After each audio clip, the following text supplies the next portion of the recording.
These guys are ridiculous. These guys are ridiculous. Now, how about them damn Celtics? And we are back with another episode of How About Them Celtics. Sam and I are here recording on Monday, June 10th, the day after Game 1 of the NBA Finals. Game 2, I should say. Well, not Game 1. Game 2 of the NBA Finals. Celtics took a 2-0 lead. Took home a, 105-98? 98. 98. They won by 7. Over the Mavericks. Swept home court. Won both games at home. Heading out to Dallas now. Undefeated on the road this postseason. Up 2-0 in the finals. Sam, how you doing? I'm doing great. Celtics are up 2-0. We have a tremendous show for you. We're going to go through and do some Celtics grades, maybe talk about who wins finals MVP.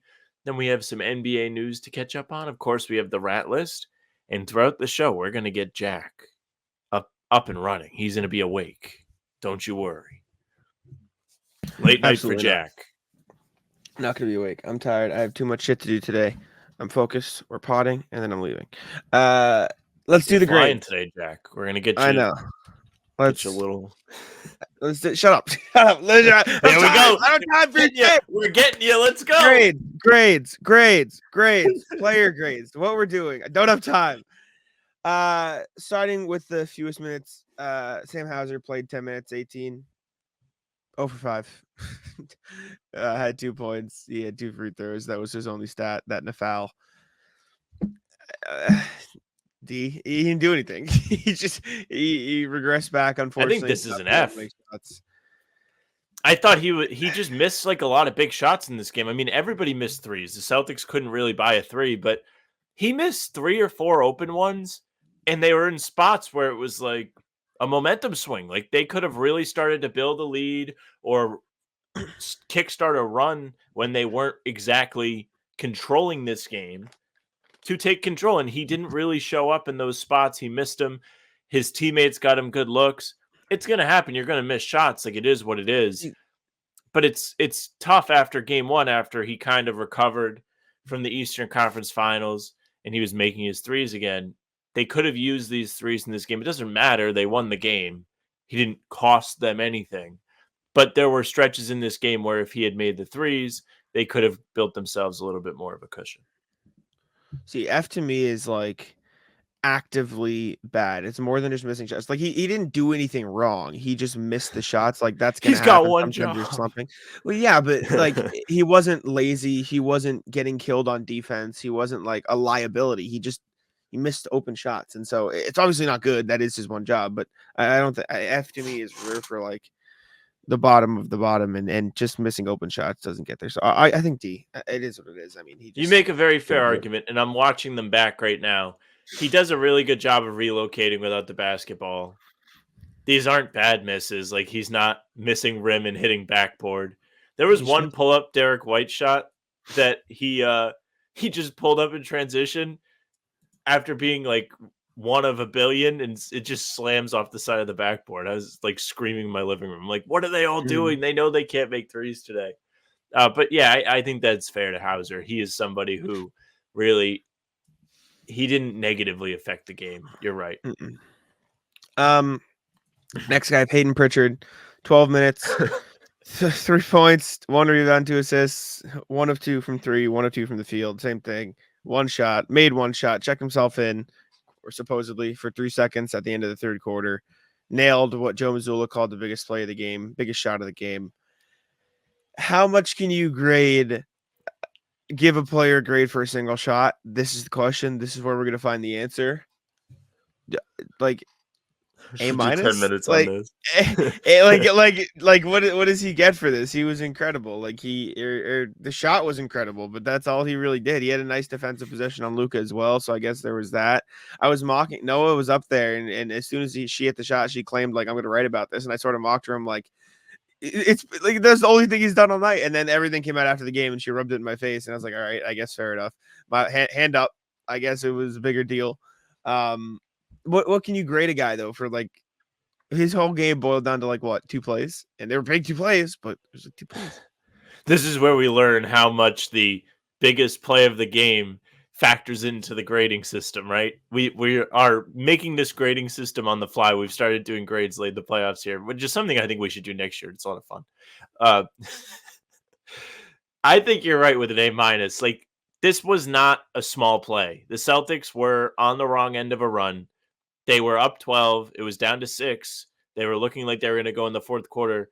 By the way, the fourth quarter where Dallas got the ball first, having let them half the lead that they had built up. And then Pritchard drills that big 3. It's back up to 9, and the game has a different feel to it going into the final frame. So, yeah, A minus is very fair. And again, much like Hauser, he didn't have that aura about him that's like, this guy stinks. Get him off the floor. Like, he just wasn't asked to do very much in this game, and that's okay. And he had an offensive rebound. Shout out.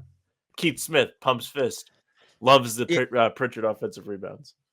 Yeah, he wasn't really in the game much either. He didn't play in the first quarter. Like, he didn't get a ton of minutes. It just felt like they didn't really need him to do much. And then he stepped up. I think A minus fair, maybe B plus if you really want to like get down to it, because he didn't do much. But I think that's fair for Pritchard. Next one going down, Porzingis, 4-7-0 of 3, 12 points, 4 rebounds, 1 assist, 2 blocks. Not quite as effective as he was in game 1, just because the threes weren't falling, but he did everything else. I think this is same on par with Pritchard, B plus, A minus range. Made his middies, was money from there. Great rim protector. Obviously he got hurt, but everything seems to be okay. I think that's pretty fair for him. He wasn't quite as good as in game 1, but he was still like out there, and he was pretty clearly changing how the Celtics played. Not if you ask Tim Hardaway Sr., who said the Celtics are better without Porzingis today on one of those talk shows on TV that nobody watches. Porzingis, big fan of Porzingis. Loved that he came in off the bench once again. Was not a problem. It's not an issue. It doesn't hit his ego that he's coming off the bench. Instead, he's coming in and he's trying to give these guys a little bit of an energy boost. And he did that, especially on defense. Like, his 2 blocks were not only loud and energetic, but they were also timely. They came at stages of this game where the Celtics really could use a stop. Early in the first quarter, Dallas came out. They had the Jets on. You have, what's his name, Maxi Kleber running the floor, and Porzingis just puts an end to it. He blew by all the rest of the Celtics defenders. Later in the game, they're trying to close out this third quarter, part of that run that led up to the Pritchard make. He blocked Gafford on a dunk attempt. It's huge.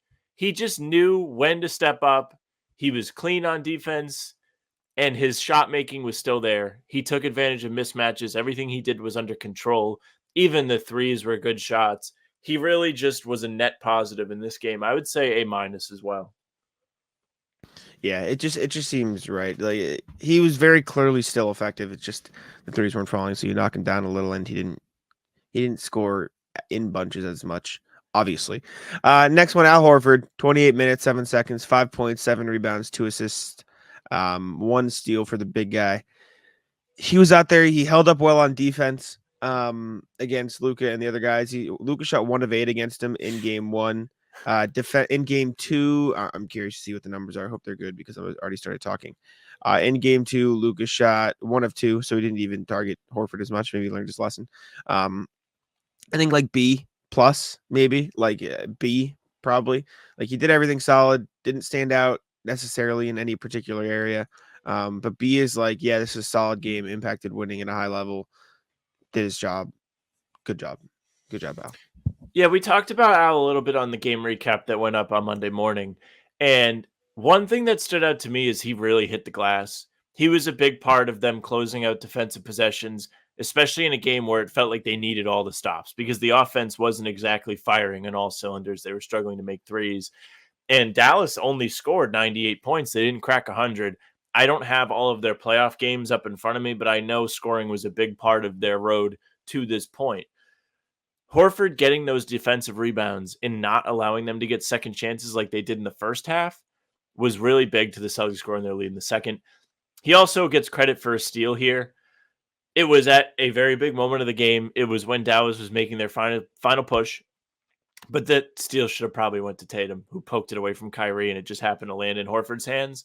Nonetheless, right place, right time, secures the ball instead of fumbling it around, which could have happened, but it did not because he is reliable. I think Horford gets a B+ in this game. It's just he doesn't really need to do a whole lot. He had a nice transition dunk at the beginning of the game when he and Jason Tatum were all the way up the floor and just caught and dunked. Pristine performance from Al. Good for Al. Next one is, who is it? Derek White. Derek White, 38 minutes, 18 points, 6 of 15 shooting from the field, 4 of 10 from 3, 5 rebounds, 2 assists, 3 steals, 2 blocks. It's a weird Derek White game. It felt like he wasn't as great defensively at times early on, and then he really turned it up. Obviously, he had the biggest defensive play of the game. 4 threes were huge, 5 rebounds. He was hitting the glass, 2 offensive rebounds. He got in there, sort of weaved his way in, similar to Drew Holiday. 3 steals, 2 blocks. He's the stock king at this point. I'd probably go B as well. I think it was rough later on and then really good late, and so I think that sort of balances out around average, maybe B plus, but I think B.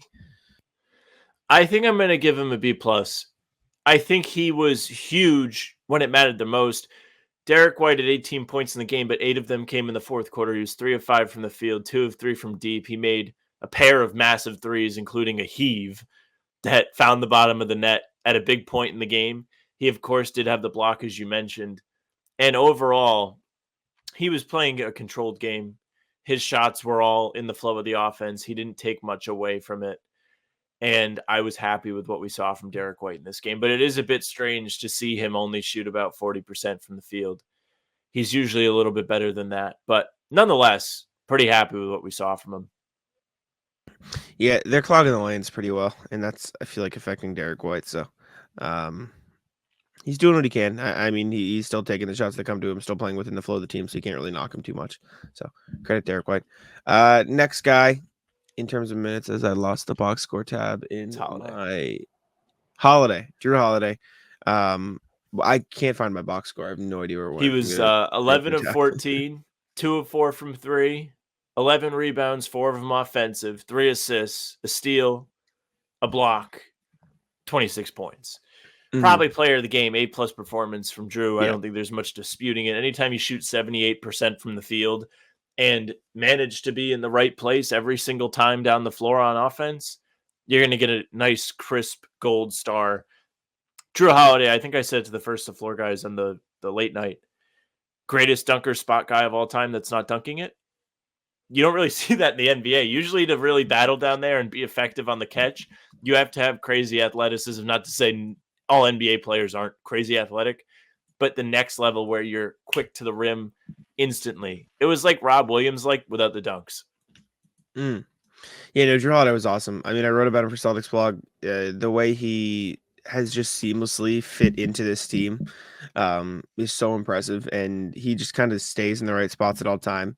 Like, he's perfectly fine after years and years and years of being a lead ball handler, being an all-star caliber player, being like a high usage guy, just chilling, playing off the ball, cutting off the ball, running in transition, playing solid defense, like doing all the little things. He said after the game, like, I think Dave McMenamin asked him, if Tatum and Brown are superstars because of their scoring, because of everything they do, why aren't you a superstar too? He goes, I'm a utility guy. Those guys are superstars. They deal with all the pressure. I just fit in here. They deal with far more pressure than I do. And I just have to kind of come in, play off them, and play my role. And I'm happy to do that.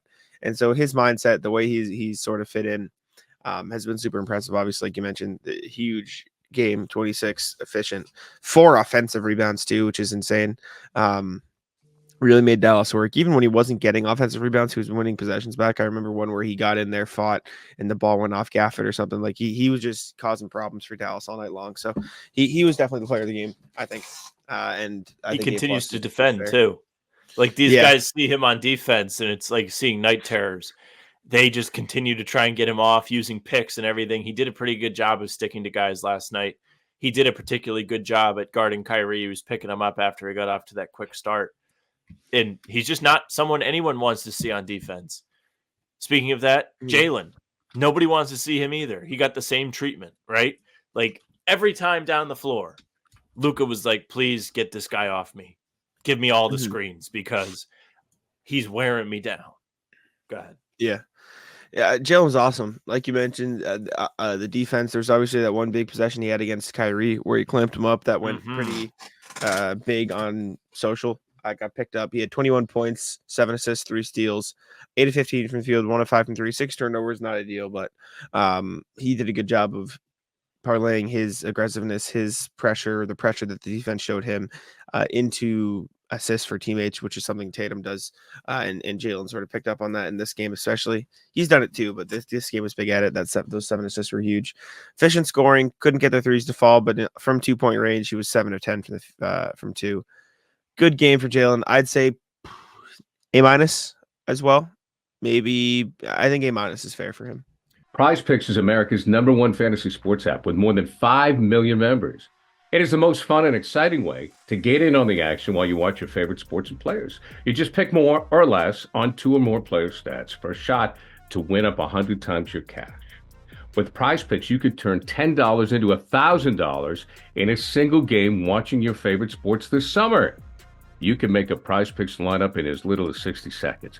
You just need to pick more or less on 2 to 6 player stat projections, and you're locked in. Now, if you're looking for promotions, Prize Picks has got you covered every week, from lowering select player stats projections on Tuesdays, which increases your chance of getting a win, to getting your entry fees back if you have a losing lineup on Fridays. The finals mean more on Prize Picks, and so do the star players. You get boosted playoffs on selected basketball stars that you won't find anywhere else. Now, this week on Prize Picks, I'm looking at Jason Tatum, more than 26.5 points.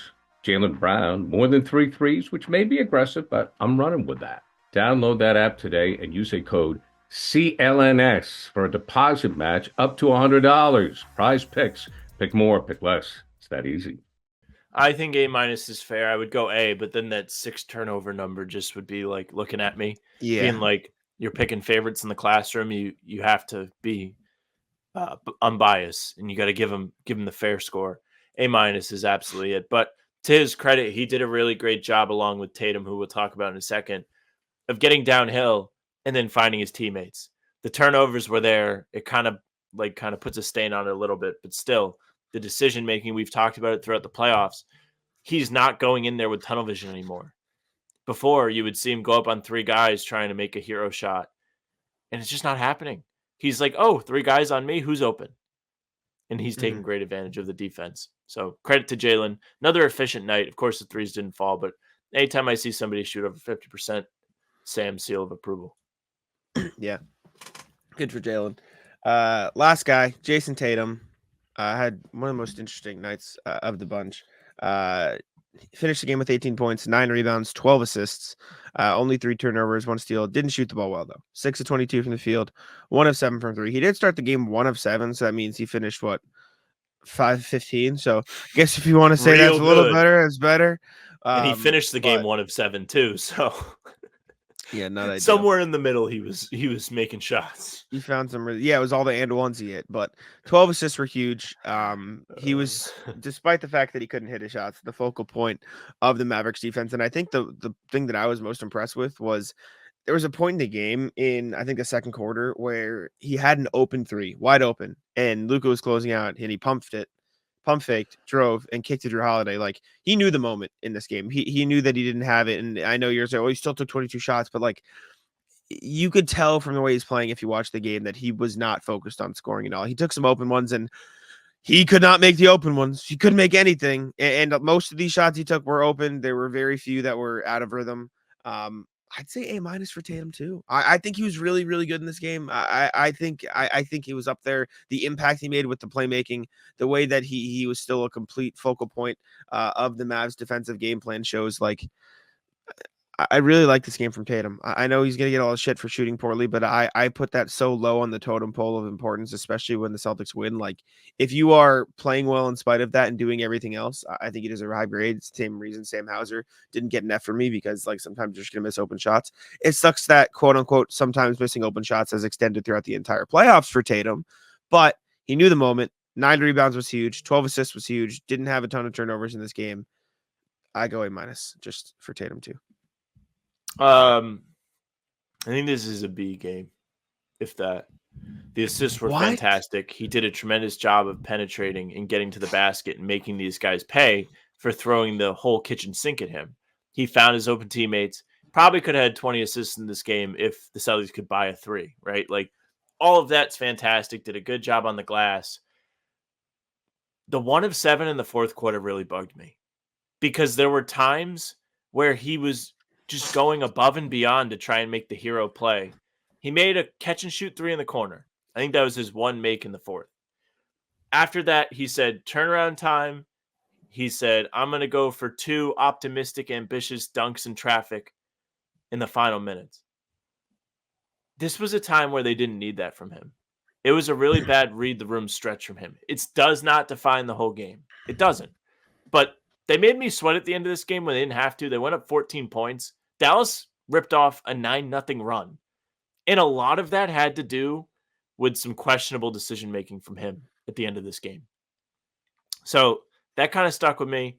But again, it's a B. It's not an F. It's not even below average. He was incredible as a playmaker, which isn't even his job. He was making Dallas pay for sending guys at him. He was taking advantage of the Luka matchup. But that fourth quarter really bugged me. And it just continues to be like the staple of Tatum where it's just like, okay, the fourth quarter's here. Don't trust him 100%. He was good in the Pacers series, though, to his credit. Wow. I'm not going to take that away from him. Surprising. I get it. He had some rough shots in the fourth quarter, but I just thought he was so good. So Did you just watch the whole him? game? What do you mean? Like, did you just watch the shots? I pulled up. I watched some Yeah. of them, but I don't change my mind. I still think A-. Like I still think he was extremely impactful. They didn't go down. I thought the dunks were. I don't think the drives themselves were bad. I thought the dunk attempts were bad. I think he probably should have gone up for a layup or something. And then the turnaround, I didn't mind the turnaround video as much, and that's coming from You hate that shot. I you do. legitimately hate that. I Is know your I least do. favorite shot in all the land. I know. And so the fact that I'm saying I didn't hate it, the look there was like indicative of I didn't think it was a terrible shot. I thought he created good space. I do want to talk about this aspect of the Tatum drives.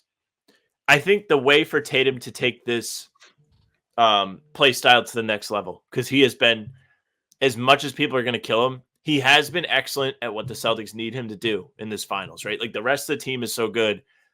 He just needs to make the right play, really. One thing we see from Jalen on these drives, he likes to go off too. He likes to jump stop and make the defense bite.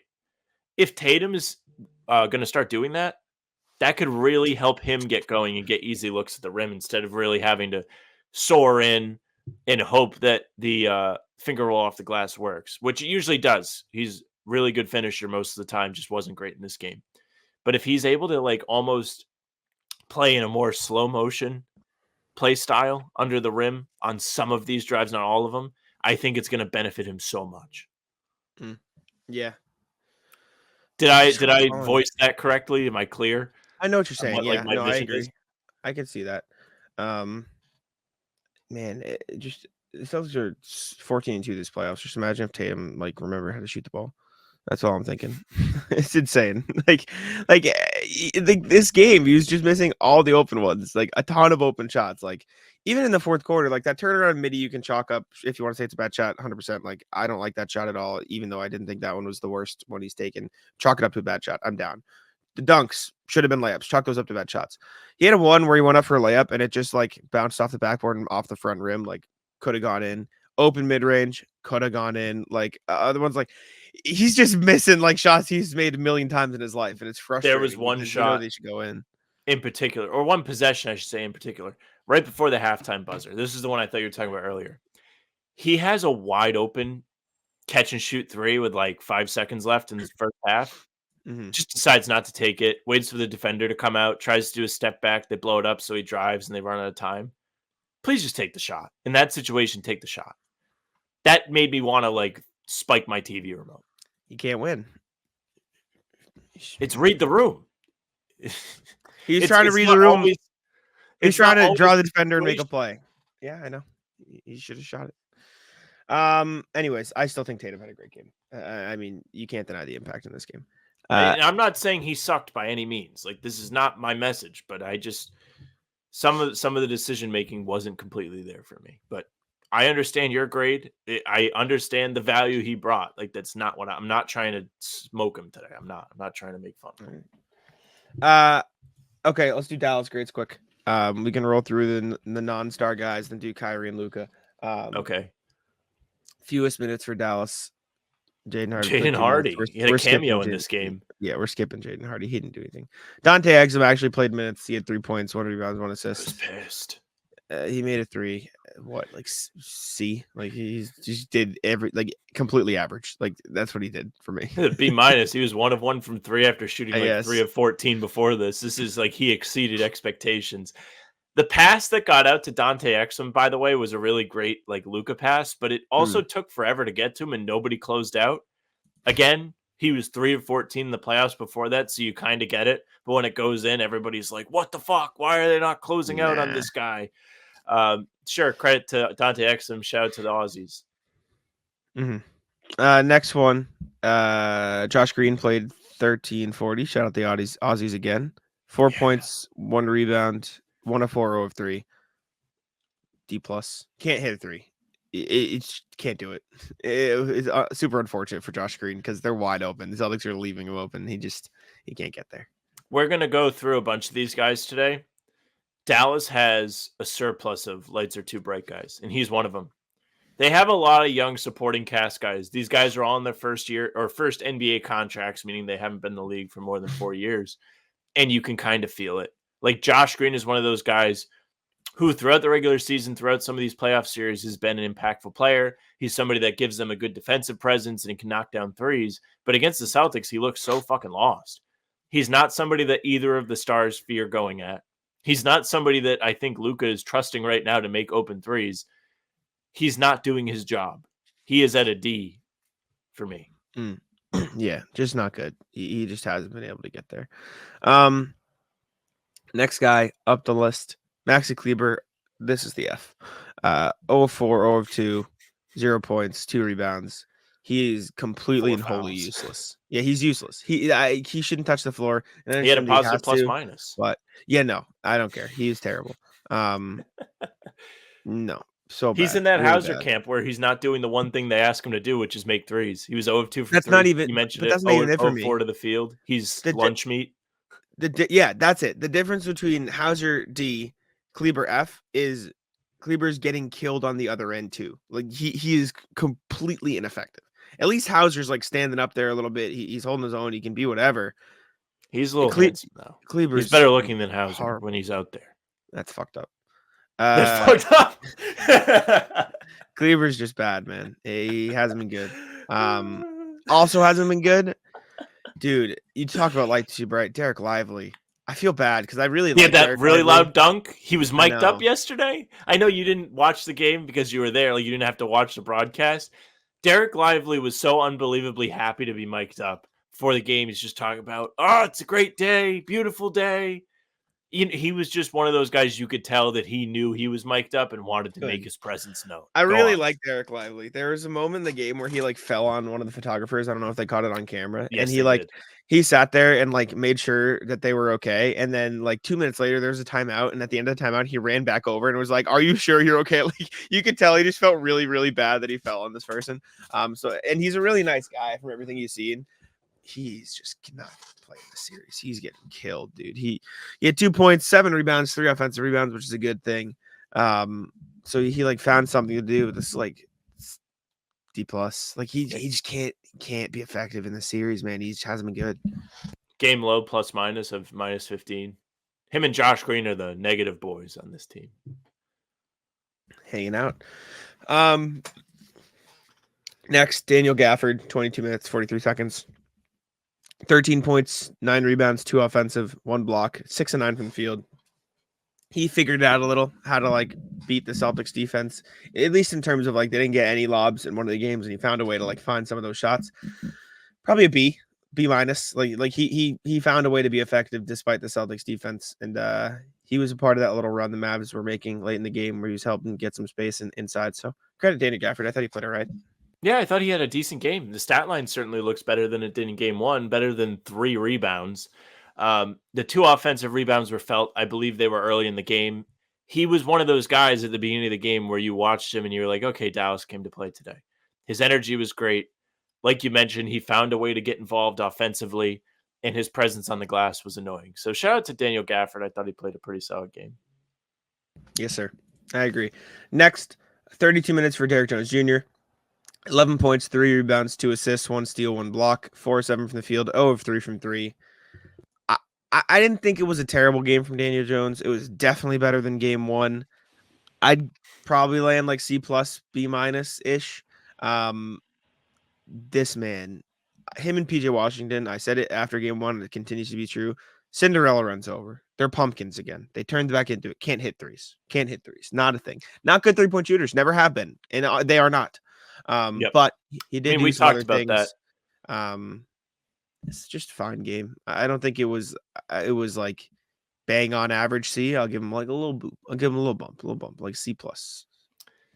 Yeah, I think that's the right range. He still didn't move me in this game. He's somebody that the Celtics are not afraid to go at on defense, which in the Minnesota series, everybody was talking about it. He's a good defender. He's long. He's making things difficult on the Timberwolves, which is absolutely true. He is. But he's almost the Jaden McDaniels layer of this Mavs team compared to what we saw from the Timberwolves, where McDaniels is this unbelievable defender. He's somebody that we saw play against the Celtics this year, and he wreaked havoc. But the fact of the matter was he wasn't strong enough to stay with Luka. Luka ate him every single time down the floor. And you're seeing that happen to Derek Jones, whether it's Jalen or Jason Tatum. They're both kind of too strong for him, and he's not able to hang with them. To add in the 3-point shooting to this, the Celtics do not give a fuck if this guy's open on the perimeter. Game Time makes getting NBA Finals tickets even faster and easier. Prices on the Game Time app actually go down the closer it gets to the tip-off. Like right now, I was looking on the app, and it's really easy to use. Just download the app. Lots of pictures for us sports fans. Lots of pictures. And, you know, the tickets for Celtics Game 1 and whoever they play, between $600-$700. But the closer you get to actual tip time, it's going to go down. So you and your friends may do a last-minute thing. And I know it's a lot of money, but maybe it's 2-3 of your friends. Last-minute trip, boom, let's go. Let's see what the tickets are on Game Time. You never know. With killer last-minute deals, all-in prices, views from your seat, and their lowest price guarantee, Game Time takes the guesswork out of buying NBA tickets. Last-minute tickets, flash deals, zone deals. Okay, here's the deal. Last-minute deals save up to 60% off buying last minute for sports, concerts, comedy, theater, etc. Now, the flash deal is save even more with exclusive in-app deals on select seats ahead of the game or the event. Save even more when you choose a section for the zone deals. You choose a section, let Game Time choose the seats. Sounds pretty good to me. Take the guesswork out of buying NBA Finals tickets with Game Time. Download the Game Time app, create an account, use code CLNS for $20 off your first purchase. Terms apply. Again, create an account and redeem code CLNS for $20 off your first purchase. Download Game Time today. Last minute tickets, lowest price guaranteed. Derek Jones Jr. does not give a fuck if he's open on the perimeter. He had an open corner catch and shoot 3, the thing that Dallas has been making their money on in this playoff run. He was so out of rhythm, afraid to shoot it. He takes an extra dribble to reset himself. Credit to Drew Holiday because he made the effort to go close out. And then he was like, oh, fuck, what do I do? And he ended up driving and finding Kyrie on the baseline, who made the shot thanks to a friendly roll. But they missed a point. Like, if he was open and he took that and he was confident and made it, that's an extra point Dallas gets on that possession. Instead, they worked hard for a shot that many consider to be a bad shot. Mm-hmm. Yeah, I mean, we'll go to PJ Washington here, too, who I thought was a little bit better. He had 17 points, 7 rebounds, 1 assist, 1 block, 6 of 13, 1 of 5. He was creating some stuff inside that I thought was good. He was 5 of 8 from 2-point range. I think like B- for him is fine.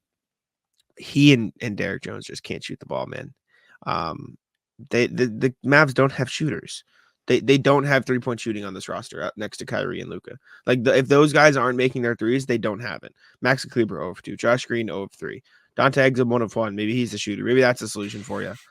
And then Jones and Washington in the playoffs combined 1 of 8. Like, and if Kyrie's not making his threes, they're screwed. So PJ Washington was fine though. He was creating some stuff inside that I thought was pretty good. B- for him. Yeah, I think PJ Washington's like B+. He's a real pain in the... He's the only guy on defense on this team. He's the only one. He's got the strength to body with Jason and Jalen. He's not afraid of it. He's not afraid to go inside and take the ball to the basket as bad as the three-point shooting has been, which is exactly what they need him to do. He's in that Hauser category, like, buddy, just do the thing they're asking you. But he's trying to add as much as he can. He's not afraid to go in the paint. He's going strong to the basket, and he's gotten a few buckets. I mean, he had 17 points in this game. He was just a tick under 50% from the field. He's been aggressive. If I'm Dallas, he's not the one I'm getting mad at. I think he's doing his job as much as he can without making threes. So I'd say B. I think B is the right one because the threes are very important for him. Yeah. Kyrie, hot start. 4 or 5 in the first, and then 16 points, 2 rebounds, 6 assists, but finished 7 of 18 shooting, 0 of 3 from 3. D+. Just bad, man. He just can't get anything to go in the series, and I don't think he's taking bad shots, but he's in the Tatum category of like taking fine ones usually, but they're just not going in. But the difference is like he's not doing anything else. Like he had those 6 assists, which were fine, but he's getting targeted on defense. Like he's just kind of out there at times. And the difference between him and Tatum is Tatum's running, the offense is running through Tatum and he's making those plays. This offense ran through Luka, who we can get to in a second. And Kyrie's just like kind of chilling, hanging out there for a lot of the game. It just didn't like you didn't feel his impact at all. Maybe C- just because he had those 6 assists and that was a little bit better, but this is another really, really bad Kyrie game. Anonymous tip from a Mavericks fan. Shout out to King Crimson on the Mavericks subreddit. Writes, Kyrie needs to go and see a psychiatrist. The fuck is this sorry-ass display at the most important stage of all of basketball? Does he feel bad for throwing the Celtics under the bus 4 years ago, literally being a sleeper agent for them in the last 12 games? How can he co-star as the second option of a finals team, get clamped on both ends, and outplayed by every starter on the other team? Kyrie gets an A on the Sam scale. He is approaching the Marc Gasol Hall of Fame of opposing players that, as a Celtics fan, you're like, oh my God, yes, they're on the floor. He had 2 stretches in this game where he was effective and, I guess, focused. Early in the game, he was getting good looks, made a couple tough ones, and then he was part of that third quarter push that Dallas made at the end of the frame. Got to the basket a couple times. Besides that, the guy is out there, and he really is a net negative. He's not somebody that you want defending anybody. He's not getting good looks. He's hardly even able to create shots for himself right now. He looks so rattled and sped up. He's turning the ball over. If he was on the Celtics right now, I mean, he looks like he's on the Celtics. He looks like he's playing 2019 basketball against the Milwaukee Bucks. Like, that's what this looks like. Back-to-back miserable performances from Kyrie. And then he's just whining and saying he expected the crowd to be louder and talking shit to everybody after game 1. Imagine how badly he's getting killed today on Dallas radio, in Dallas podcasts, in different articles. They're probably fucking sick and tired of this guy. And I know Phrase is a massive shitpost Twitter account. Shout out to Phrase. But he actually sent a really, pretty on-the-nose fucking tweet today about Kyrie. He says, good news for Mavs fans is that Kyrie typically reacts with grace and thoughtfulness when he plays like shit and people question him. Like, Jack, you were around when this was all happening here. He gets so mad when anybody has the nerve to be like, hey, Kyrie, you're not really playing well. What's up? He gets pissed. Yeah, he left the arena saying, I'll be back for game 5. Don't worry, to the crowd. And I get it. That means you're going to win a game, but that also doesn't mean much. That also just means congratulations, you're going to win one of your home games. Yeah. It's not like Anthony Edwards being like, hey, we'll see you for game 7. Yeah. Yeah, it's a little different, having to go on the road and win a backs against the wall game. I get it. It was a cool look when Anthony Edwards did it. But it's kind of tough to be like, hey, I just shot 6 of 19 and then 7 of 18 in back-to-back games. And the entire fan base is getting sick of my shit. And I can't stop talking about Celtics fans, even though he is getting asked about it. So I'm not going to harp on too much. And it is a major talking point of the series. But he really could just put it to bed and be like, yeah, I made a mistake. I was wrong. And I apologize. And I don't think anybody would ask him about it again. And he's bad performance? About the Celtics stuff. I know you're not really upset about it. Everyone's always going to ask him. There's nothing on this planet he could say that would keep people from asking him about Celtic stuff. I think if he was I made a mistake. I'm sorry, and just left it at that, and he did it enough, it would go a long way. It is impossible for him to give a press conference where he doesn't try and throw something backhanded in there. Like, we've talked about the pressers on this show, and you feel Yeah, I would differently than I too. do, and that's okay. I would too. Okay, course you I would would. too, but then So people are would going to keep you. asking you about it. Yes, but you're telling me if there was a back and forth where a fan base gave you a ton of shit, rightfully so or not, right? You're telling me you wouldn't go back and forth with that fan base, the Spite King. There is an element of there are bigger things at stake here, right? Where he cannot stop talking about how there is more than this, there's more than this, there's more than this. Yet it continuously follows him because he refuses to put it to bed. Maybe he's trying. Bed, though, but there's no putting it. To You bed. don't There's want to never hear gonna be putting it. You're not listening. Okay. If he went up there enough times, did not play into it, he's trying so hard not to play into it. He really is. He's like getting like 85% of the way there in these press conference answers. And then he's like, hey, remember that guy that threw the water bottle at me? Fuck him. Hey, I wouldn't call it animosity. I would call it hate. Like, did he talk about the water bottle this year? He did. He talked about it in the When? one that everyone was having a fucking circle jerk over, where he was like, I actually walk the streets here and people are nice to me and there's a mutual respect. He finished that with, but also that guy threw the water bottle at me. What was the exact phrasing of it, though? Because he didn't just... He did. Was He it- was like, but I also don't forget, 3 years ago, that guy threw the water bottle at me. He literally said that. Yeah. Everybody wants to have a big Kyrie has grown circle jerk, but you guys don't even listen to the full fucking thing. He can't go up there without fucking stabbing himself in the back. I don't. It's never going to go away. I don't think no matter what he says, no matter what he does, it's not going to go away until he retires. Like, he's not. I think it. Well, listen, it being the It's not finals going- makes it very difficult. Yeah. But it kind of felt like it was going away before this, and it's unfortunate for that storyline for him that this happened, right? It Because felt this is like it part was. of it.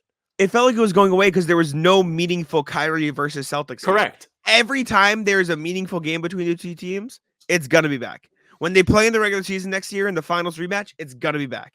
The year after it'll that, be if back. they don't play in the finals, it'll be quiet again because it won't happen. But every time there's a meaningful game between Kyrie and the Celtics, it's going to be a storyline. No matter He's not what helping he says. himself, though. He's not. He's going up there and he's like throwing backhanded shots at the fan base and like saying like they're still bad. Like, yeah, we get along, but hey, remember this? Yeah, I would too. Of course, You will like, too, but then it won't die, it will have less of a probability of dying if he's just up there and if he took a press conference, Jack, and was like, hey, even maybe he just starts like this. He's like, listen, things didn't end well here. It's on me, which he tries to do. Like, there are quotes of him saying that, but the full quote is not entirely that message. It's on me. I want to apologize to everybody. Blah, blah, blah, blah, blah. Even if he was like, I quit on the team or whatever, which I think is really what people get mad about. Personally, for me, that's like the worst thing. I don't even care about the, hey, I'll sign here. Like, no, he quit in the playoffs. If he just like was like, listen, I'm really sorry about this. I'm past it or whatever. That's fine. I But think he he's just tired of that. cannot do that without like taking a shot at everybody. Like, Jack, he came out after game one. It was like, it wasn't as loud in here as I thought it would be. And then Yeah, he's getting rattled by the fans at game two. Yeah, he's bad. He's been objectively bad. But I don't care if he goes back at the fan base. I would too. I don't care. I don't care either, but I don't feel Exactly. bad. I don't feel bad. I don't think he's more mature because he's clearly not. Well, He I might didn't say be a I better felt bad. teammate now. I didn't say I felt bad. When I said I felt bad, I just said I don't care about the whole situation. whole I don't na- care if he goes back at it. I The don't whole care narrative about what Kyrie happens. now is he's grown, he's mature, and we all need to stop talking about this. But he keeps playing into it. So no, I don't He feel does bad. play I into don't feel bad. Okay. Last one, Luka Doncic. Big first half for Luka. Finished the game with 32 points, 11 rebounds, 11 assists, 4 steals, but he had 8 turnovers, 12 of 21 from the field, 4 of 9 from 3. In the first half, he had 23 on 9 of 13, 3 of 6. In the second half, he had 9 points, 3 of 8, and 5, 5 turnovers. This is a weird Luka game because he was great in the first half, and then he was really bad.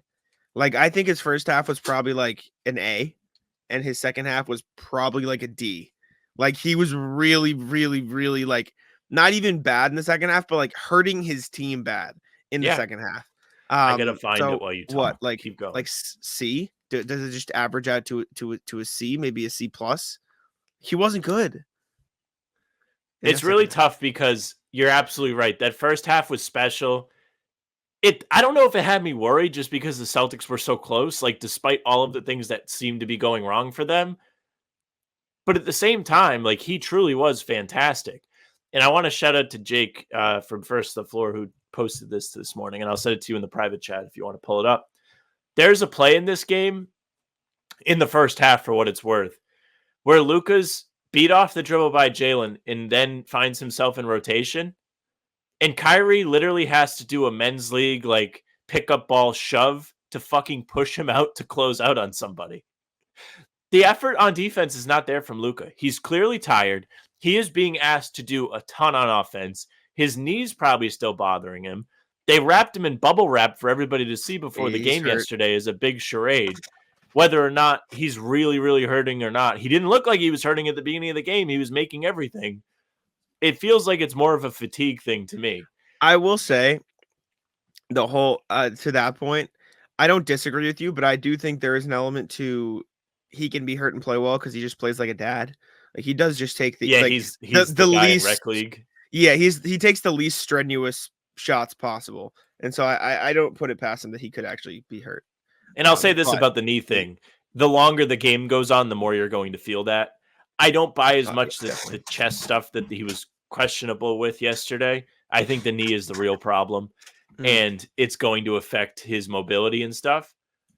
It's just so funny to watch this guy play because he gets all this praise and he deserves it. He's an incredible talent. He's a great decision maker. Some of the passes he made while being doubled on drives in this game really make your jaw drop. The one to Exum, for example, was a incredible find they were talking about on the broadcast. Like the ball, just even like on top of finding Exum, fell right into the shooting pocket. Like this is a bounce pass from the opposite block out to the wing. Like it's not an easy play to make. But at the same time, we're all left here today talking about like didn't love his effort. Like he is an awful body language guy. He was moping around in the second half. That If I was a Mavs fan, I'd be furious. That shot he took at the end of the game brought his grade down like an entire level to me. What shot is this? The last shot of the game. Oh. This was like I sat think there I was like overcome with like a wave of relief after Jalen finally made a basket for the Celtics to ice the game. So the Mavs were up or down to 7 with like 30 seconds left, right? Game's pretty out of reach. You don't really like there's not a huge chance, but you still want to try to get a 3 here. Luka just gets the ball and takes a step in like I'm just going to take a floater 3. What are we doing? Oh yeah, that was bizarre, huh? What hello? And then they gave up. They didn't even foul. I was going to say maybe there's a 2-for-1 element there, but there's not because they need 3 possessions, not just 2. Like it was insane to me. And then that Drew, where he had to like throw the pass into the front court to avoid the 8-second violation, and then Drew just stepped into a 3 where he didn't even bother like trying to close out.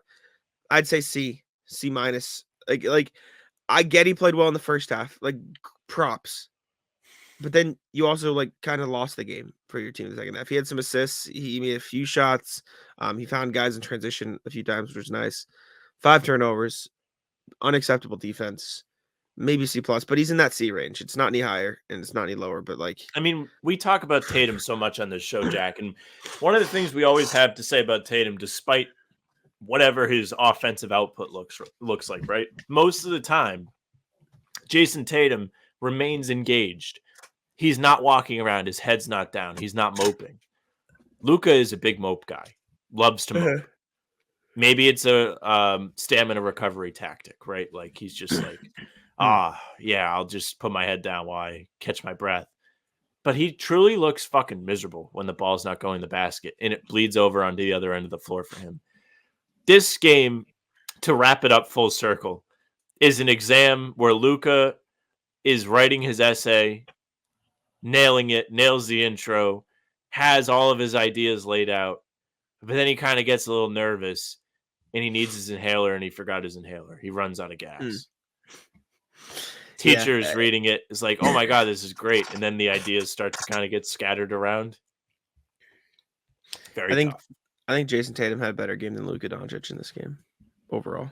I don't dispute that. He definitely impacted the game better. And people aren't going to talk about it that way. Not that it matters, but like I want that to be clear on this podcast.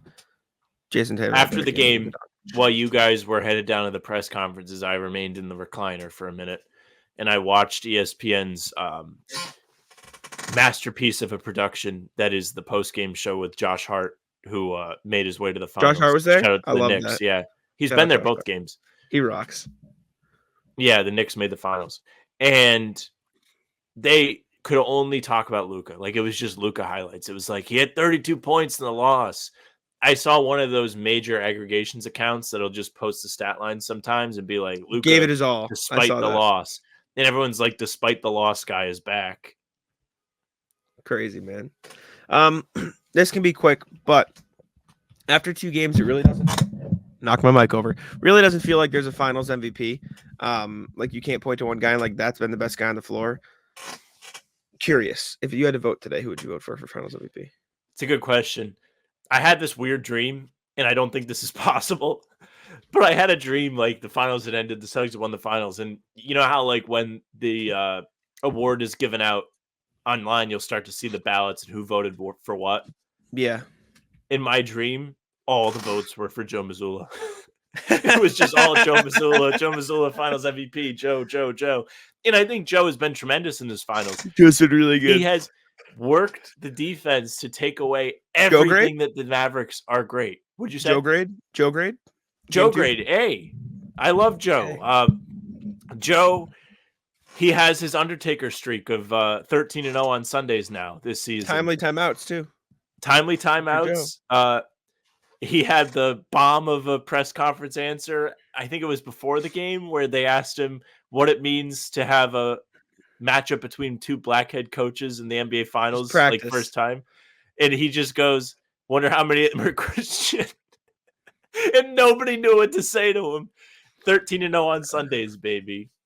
Jason Kidd, by the way, D. What was that challenge? That was the dumbest challenge. Brain damage challenge. He challenges a play where, regardless if he wins or loses the challenge, it's going to be Celtics ball. Yeah. The only difference would be, is Derek White at the free throw line, or are they inbounding the ball? Interesting choice. 5 minutes into the game? Yeah, really bad. All right, let's check in with the. Wait. Yeah, we were having a conversation. We didn't even do it. We got sidetracked. I think my finals MVP right now is Jalen. I think Jalen has been unbelievable on defense. He's really brought the energy for this team, and he's made things difficult on Luka.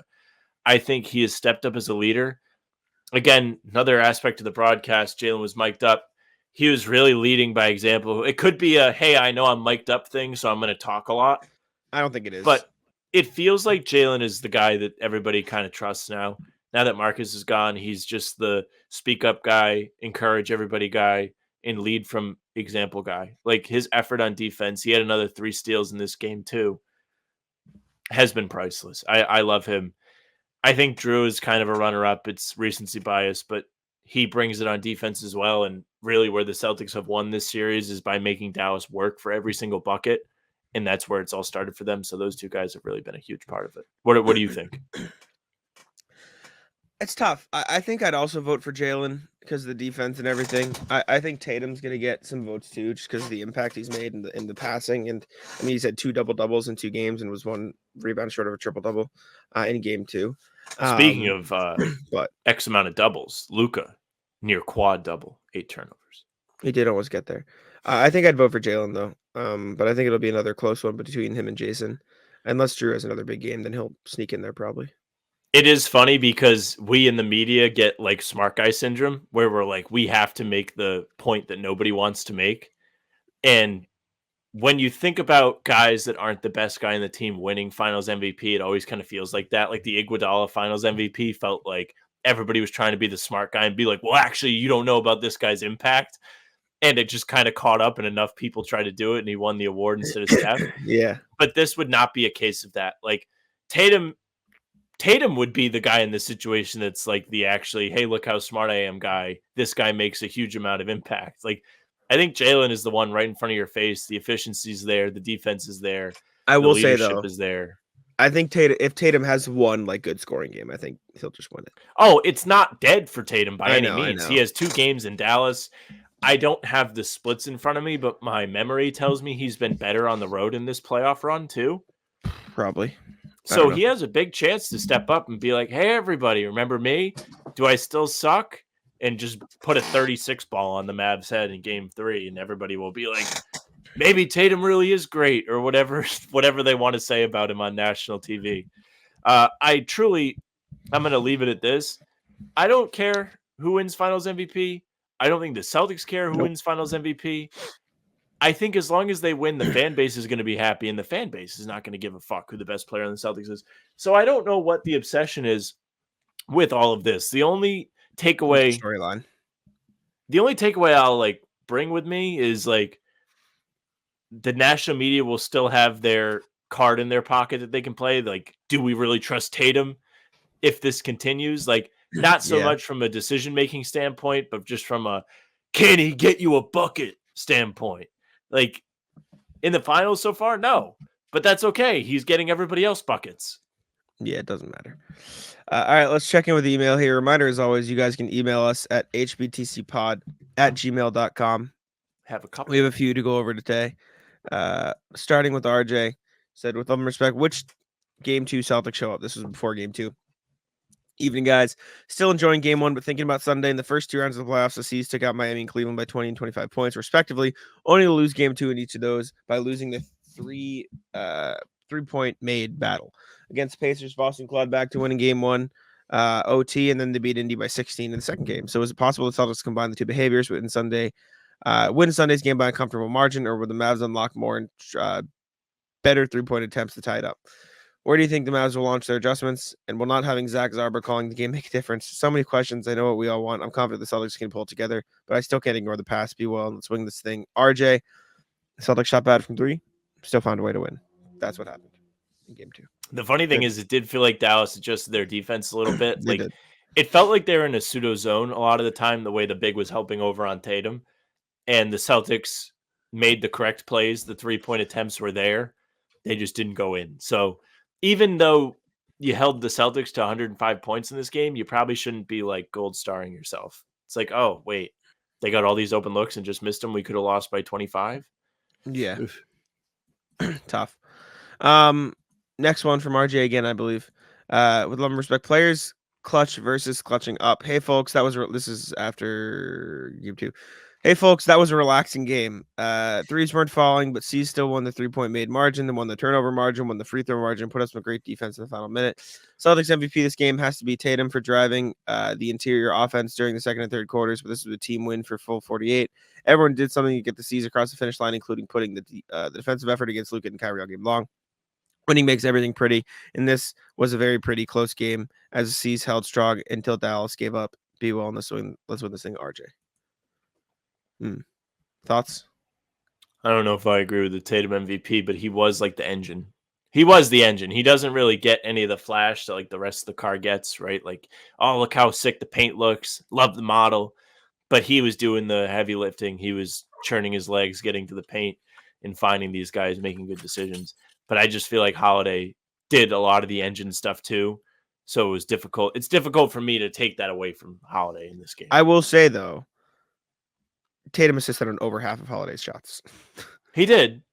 But Holiday, he was hitting the glass too. Like he was doing some of the behind the scenes stuff. He was. And I think he Tatum did a great job of relocating and getting himself in those spots. It was a team effort on the setups. But Tatum did absolutely pour in a bunch of assists to Holiday.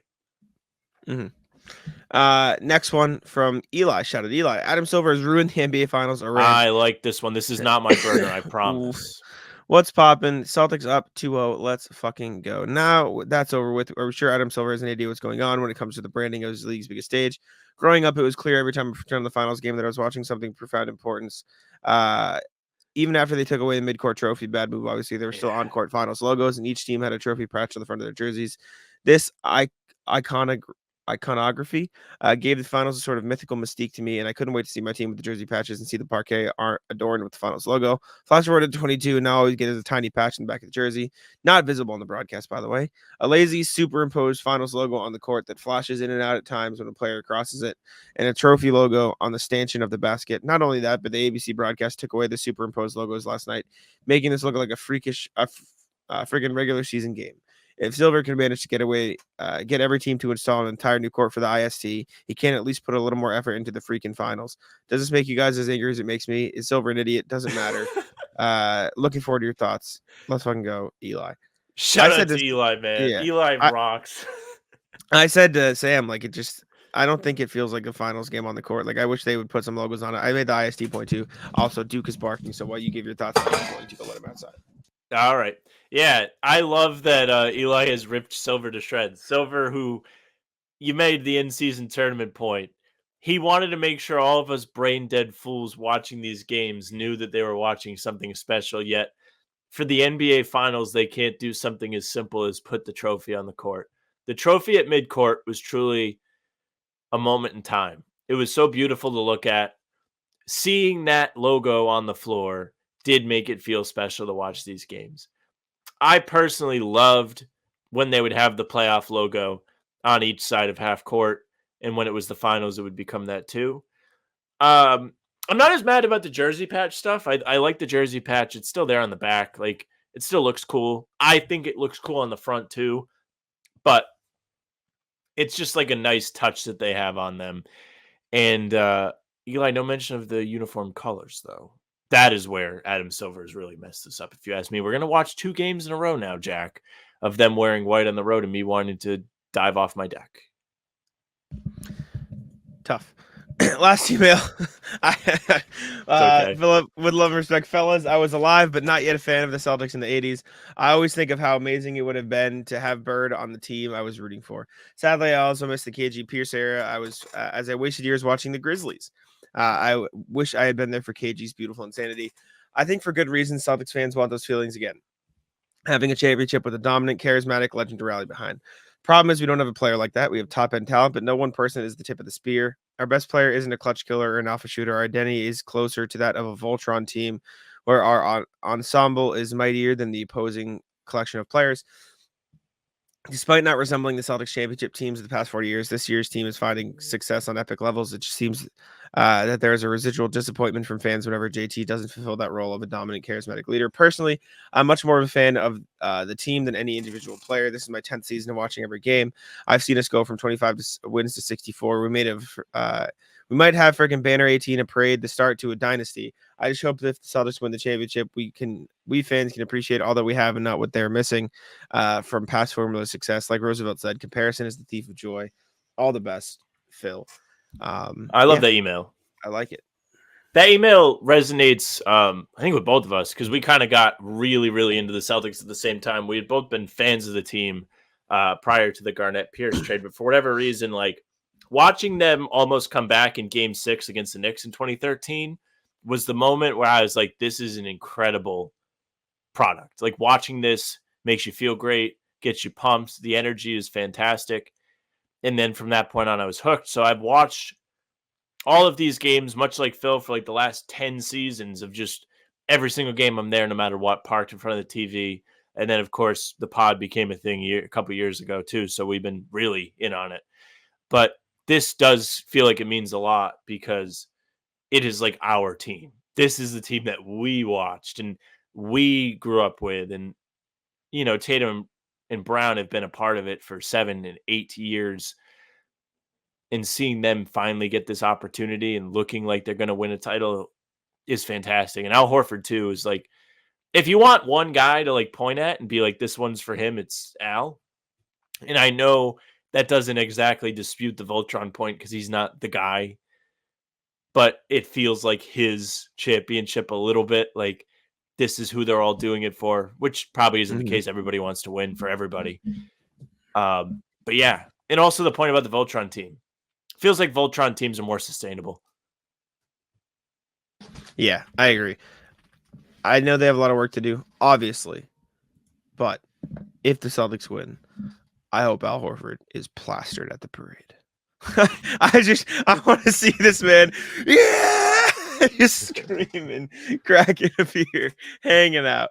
Al is sneaky hilarious, by the way. I know. Did you see the clip of him pumping up the crowd last night? And then Gafford missed a free throw. Like, they were like, he was like, make noise. He missed the free throw and he just gives them all a thumbs up. That's fire. I love that. He does the flinch. Guy's funny. All right.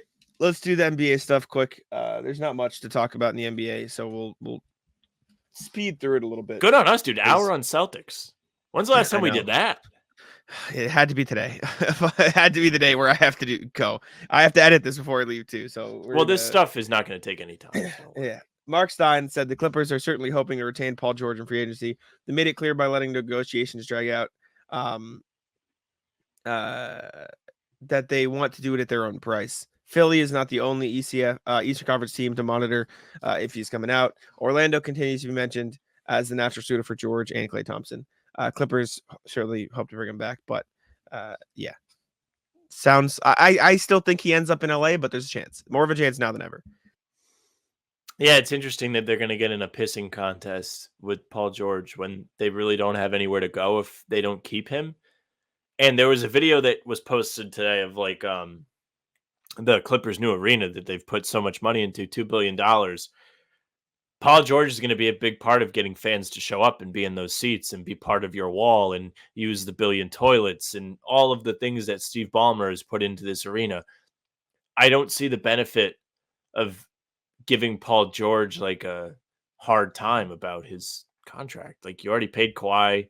You want to pay Harden. Like, you're in on this core. You don't really have many other places to go. Just fucking pay the guy so he sticks around. Speaking of James Harden gave us the most fantastic clip of the weekend. I've put it in the sheet for Jack. Yes, James Harden was at a wedding. And I don't know if you've ever seen The Office, listeners. There's an episode of The Office, I think it's when Jim and Pam get married. And they do the bouquet thing, and Kelly catches the flowers, and Ryan is distraught. Mm. It's essentially what happens to James Harden. James Harden's girlfriend catches the bouquet, and his eyes are wide. He's a ghost, terrified. He's not about it. I love this. Is so funny. I like this a lot. I'm a fan. He's in shambles, dude. He looks like Luka when they ask him to play defense. Look at him. He's seeing his years of the strip club. He's not even hugging her back. Up to his arms. That's incredible. That's so final funny. Piece of NBA news. Hurley expected to make a decision sometime on Monday as we're recording this. Today, Jack has a flight to catch. So we're not going to know. But you guys will know. So whether Hurley's at UConn or he's at the Lakers, you know. Just know Sam will be very happy one way and very disappointed one way. Yeah, it'll be sad. Leave it there. All right, Ratless Sam, what do you got? Ratless sand. Went to the beach on Saturday. I despise sand. Sand is the reason why I don't enjoy the beach. It gets everywhere. It gets in your sandals. I wore socks to the beach because I was in the Adidas version of Crocs, and I knew I was going to be doing walking before we went to the beach, so I didn't want to get my feet blistered and torn up, whatever. So I had socks on. Socks, game changer, I'll tell you. Because after I left the beach, despite just spending all of my time on the beach blanket, the beach towels, I still had a fuck ton of sand on my feet, on my shoes. Got to the car, whip out the water bottle, wash my feet off, dry them off quick, put the socks on. It's like it never happened. Unbelievable experience. If I just had put the Adidas clogs back on, would have had a little bit of sand on them. Yeah, don't worry about it. We solved sand. Beach sucks. Hate sand. There's no solving sand. It's always there. There's always some. It's always there. Sucks. There's a Star Wars meme with sand. I don't know the thing for verbatim, so sorry if you were waiting for me to make the reference. I don't know. I've seen it, though. I don't know what it is. Rat list. I have nothing. I've literally just gone back and forth to the garden like a million times the past 2 days. I went out, though. Was there any rat list from that night? I feel so useless. I just don't, dude. I've been so busy. I don't do anything ratless worthy. I went out. You don't have any ratless from the game? Nobody. No slights to you. No. Was there? Not that I know of. Oh, I thought you were. I just figured I would like try and jog your memory a little bit of something. How about what are you doing today, Jack? Anything you're afraid to do today? Anything you're not looking forward to today, Jack? You're a real piece of shit. You're a bad friend, you know? I'm not a bad friend. I'm trying to help you with your rat list. Rat was flying. I don't like flying. All right. But I've been better at it lately, so I don't mind it as much. You're getting experienced. I'm trying to think. I went out for But ratless connecting flights though. Where do you have to connect? Chicago. Oh. I did go out for my friend's birthday on the other day though. Yeah. Oh, our Uber driver on the way back. So it was like 2 a.m. We get home from the bar. We're going back. This Uber driver, it's like he designed his car to try to get people to throw up in his car, so they would pay the Uber fee. Right. So now, what makes you say this? Describe the car. He's got like disco lights in the car, like going, like buzzing around. He's driving like a motherfucker. Like he is speeding. He's whipping it. Like it genuinely feels like he was trying to get people to throw up in his car, which is like obviously ratless. That was fucked up. But other than that, the night was fine. It was fun. Hung out with friends. Got a break. Easy. That's a calculated move. That is smart. I'm gonna start doing that. I really want to start driving Uber, get people to throw up in my car. Who doesn't love that? I'm gonna rat list Jason Kidd for trying to do the which Celtic is the best guy thing. We didn't really get to talk about it on a pod. We just kind of Drew shut it down. Yeah, he was like, I love both the Jays. He came in before anybody asked him a question. It was like, that was like not what I meant by that. I was just trying to show love to my teammate. So it was the whole thing was bogus. It is just funny that he was like, we lost game 1. I got nothing left in the tank. Time to start making them upset at each other. That's my strategy. Not what to do on defense to prevent the open looks from 3, which didn't happen. They just missed them. But no. I'm going to try and raise hell in the Celtics locker room. I didn't love that from Jason Kidd. So rat list him. Yeah.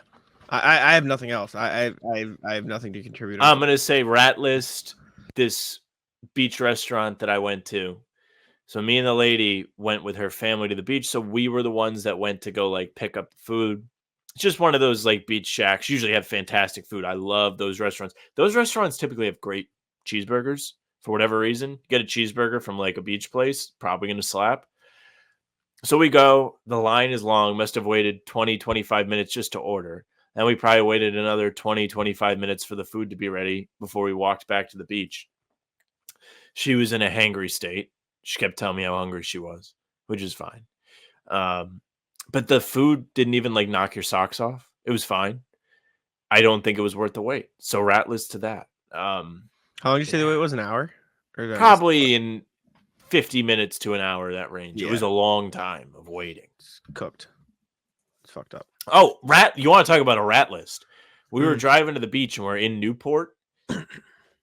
There's a guy out on the street in a Kyrie Celtics t-shirt. Read the room. Yeah. If I had a water balloon, I would have threw it at him. That's the extent of mischief I would have caused. Don't worry. Cool. I've got nothing else, unfortunately. I've literally just been running around the past few days with very little, unfortunately, very little to contribute to the rat list. I mean, which I guess is a good thing, but it doesn't really make for good content. So apologies. But it's all right. I was keeping stuff in my back pocket. I was trying to remember stuff. I appreciate that. I don't Help have me much out. more though. Did my friends piss me off this weekend? I don't know. You gotta tell me. I feel like they did. I don't know. I'm not gonna make fun of them. Just make fun of them. Nothing for you. All right. Anyways, we can call it there. Appreciate y'all for tuning in. Make sure to leave a like, subscribe to the How About Them Celtics podcast, and turn the notification bell on. I'll let Sam take it out. Yeah, thank you very much for listening and watching. Make sure you subscribe to our channel. Hit the bell so you don't miss any of our daily Celtics content. We got new videos at 5 a.m. daily. We have these pods Tuesday, Thursday, and Sunday. Game recaps the morning after each game. So if you want more on game 2, there's the video from yesterday where Jack and I gave our instant reactions. And then we have other videos in between to keep you busy. We got a banger for you coming tomorrow. It's going to be a lot of fun. And then we have streams. Talking C's typically Monday, Wednesday, Friday mornings. It's going to be a little bit screwy this week because there's travel day today, Monday as we're recording this, so there wasn't one. Wednesday will be weird because I'm sure there's going to be some kind of shoot around and availability. So that'll be on the fringes, and so will Friday because it's a game day too. So keep your eyes peeled. Celtics Around Table is typically Tuesday evenings. Not sure what's going on this week with it. I probably won't be there, but Keep your eyes peeled on the channel for the lives. And then Jack and I are here every game for pregame, half hour before, to loosen or just calm you down, make you laugh a little bit before you watch tip-off. You can find all of our pods and game recaps on Spotify and Apple. Those will be audio only, and if you give us a follow, they'll go right into your feed. Leave us a 5-star review. We would appreciate that very, very much. You saw the gang get in on the emails today. You can too. hbtcpod@gmail.com is the address for that. Send us your thoughts on the game. Send us your rat list. Anything you want to get off your chest, we got you. Maybe don't confess to murder to us. You can find us on socials at How About Them C's, Twitter, Instagram, TikTok. Facebook's the name of the pod. Streams are there. They're on YouTube. They're on Twitter. Jack's Twitter is at Jack's NBA. Mine is at Sam LaFrance NBA. That's it for us. Taco, come on. Taco's having some fun here. That is bogus. These guys are ridiculous.